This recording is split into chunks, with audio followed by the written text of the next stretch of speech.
एक छोटे से नगर में एक तेजस्वी साधु रहता था। उसका जीवन केवल भगवान की भक्ति और ध्यान में बीतता था।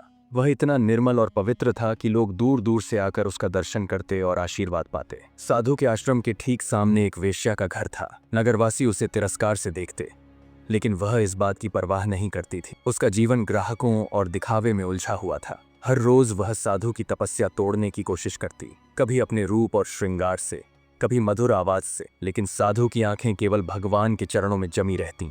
वह न कभी उसकी ओर देखते, न उसके बहकावे में आते। लोग अक्सर कहते, ये स्त्री साधु को भटकाने की कोशिश करती है, पापिनी है, इसका पतन निश्चित है। लेकिन साधु कभी किसी की बुराई नहीं करते थे।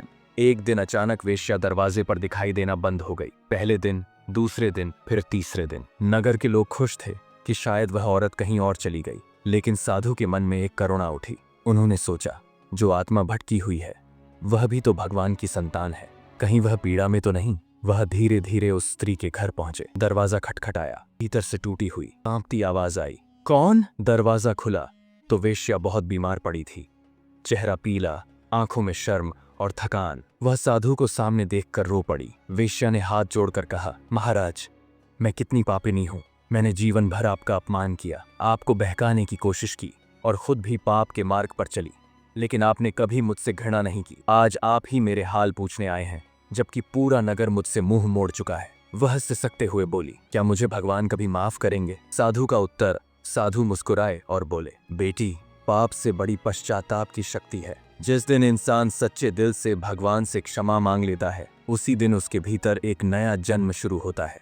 तुम्हारे आंसू ही तुम्हारी सच्ची प्रार्थना है। भगवान ने तुम्हें पहले ही क्षमा कर दिया है। यह सुनकर वेश्या का हृदय बदल गया। उसने प्रण किया कि अब कभी उस रास्ते पर नहीं जाएगी। उसने अपने गहने और धन गरीबों में बांट दिए और साधु के चरणों में बैठकर भक्ति का मार्ग अपनाया।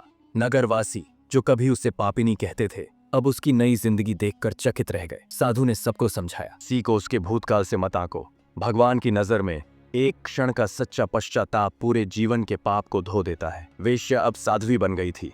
उसकी आंखों में अब श्रृंगार का लालच नहीं, बल्कि भगवान की भक्ति की रोशनी झलकती थी।